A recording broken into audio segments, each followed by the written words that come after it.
मैं Ramavtar Kalegwad, associate professor EAFM department, government girls college Bundi.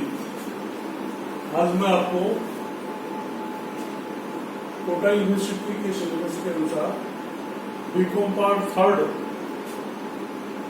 इसका जो फर्स्ट पेपर है international trade and policy, international trade and finance, इसमें एक टॉपिक के बारे में बताऊंगा।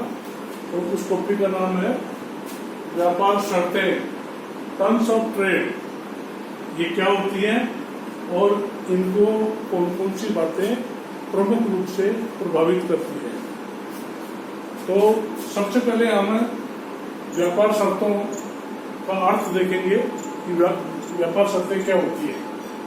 तो व्यापार शर्तों का अभिप्राय किसी देश की वस्तु के उस अनुपात से है जिसके बदले दूसरे देश की कोई वस्तु खरीदी जा सकती है। अर्थात एक देश की वस्तु के बदले जो हम दूसरे देश की कोई वस्तु करते हैं, तो इनका जो अनुपात होता है वही व्यापार शर्त होती है।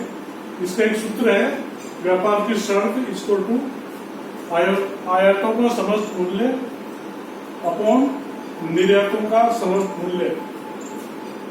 अर्थात अगर किसी देश के समस्त आयातों का मूल्य समस्त निर्यातों के मूल्य से अधिक होगा, अर्थात आयातों का मूल्य अधिक होगा और निर्यातों का मूल्य कम होगा, तो उस देश की अनुकूल व्यापार शर्तें होंगी। इसी प्रकार से अगर किसी देश का के आयातों का समस्त मूल्य कम होगा और निर्यातों का समस्त मूल्य अधिक होगा, तो उस देश की जो व्यापार शर्तें हैं वो प्रतिकूल मानी जाएगी। अब हम व्यापार की शर्तों को जो प्रभावित करने वाले प्रमुख तत्व है, factors influencing the terms of trade. व्यापार की शर्तों को कौन कौन सी बातें मुख्य रूप से प्रभावित करती है। उसमें सबसे पहले है मांग में परिवर्तन, चेंज इन डिमांड। अर्थात अगर किसी देश की के निर्यातों की विदेशों में बेरोजगार मांग है, आयातों की रोजगार मांग है, तो उस देश की जो है व्यापार शर्तें अनुकूल होंगी।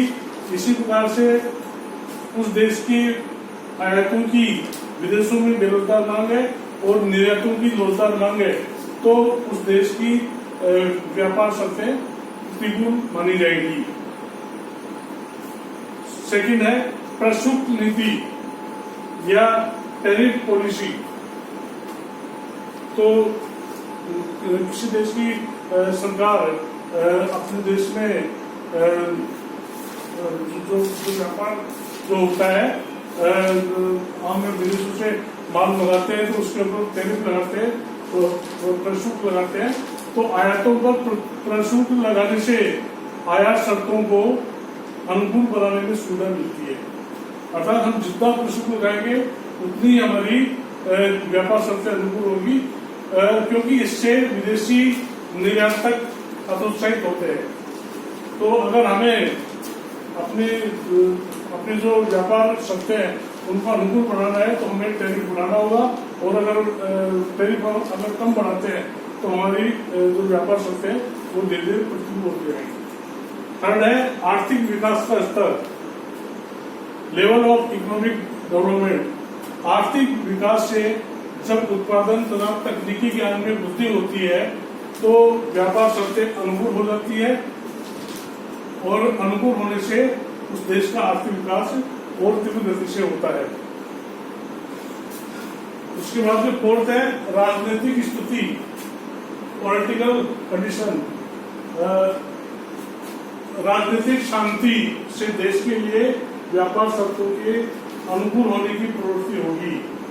इसके विपरीत अगर राजनीतिक उथल-पुथल होगी किसी देश में, तो वहां पर प्रतिकूल व्यापार शर्तें हो जाएंगी।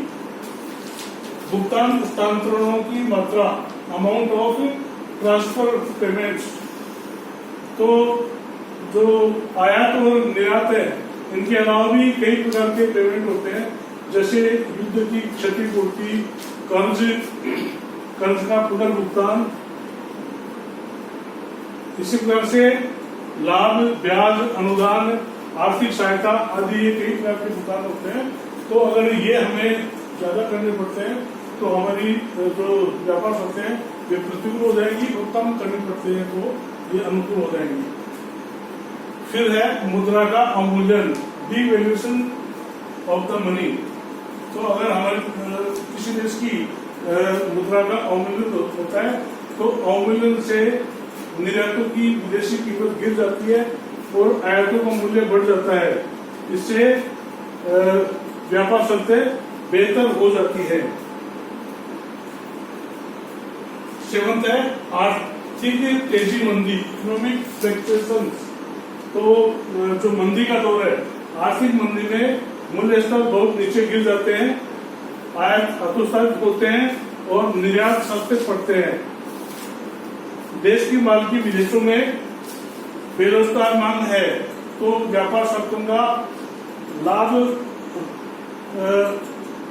तो व्यापार शर्तें कम लाभप्रद होती हैं। और अगर रोजगार, अगर विदेशों में जो मांग है माल की वो अगर रोजगार होती है तो ये अधिक लाभप्रद होती है, अर्थात उस देश की जो व्यापार शर्तें हैं वो उसके अनुकूल हो जाती है। नेक्स्ट है आर्थिक एवं व्यापारिक संगठन, इकोनॉमिक एंड ट्रेड ऑर्गेनाइजेशन। तो कुछ राष्ट्र अपने आर्थिक व व्यापारिक हित के लिए संगठन बना लेते हैं और इससे वे अपनी जो शर्तें हैं वे अपनी शर्तें तोड़ करके और जो व्यापार शर्तें हैं उनको अपने अनुकूल बना लेते हैं। जैसे ओपेक है, organization of petroleum export countries, जो पेट्रोल निर्यात करने वाले देश है उनका एक संगठन है ओपेक। तो वे भी जब पेट्रोल की कीमतों में वृद्धि करते हैं या कमी करते हैं तो वे अपने हिसाब से इस संगठन के माध्यम से करते हैं, जिससे वे जो व्यापार शर्तें हैं उनको अपने अनुकूल बनाते हैं। और लास्ट है विदेशी पूंजी का आगमन। तो देश में विदेशी पूंजी का अंतर्गमन होता है तो आर्थिक विकास का मार्ग प्रशस्त होने पर व्यापार शर्तें सुधरती हैं। इसी प्रकार से जब पूंजी बहिर्गमन से भुगतान असंतुलन होने से व्यापार शर्तें प्रतिकूल हो जाती है। तो इस प्रकार से जो ये व्यापार शर्तें हैं इनका अनुकूल होना देश के हित में और प्रतिकूल होना देश के लिए नुकसानदेह। Thank you.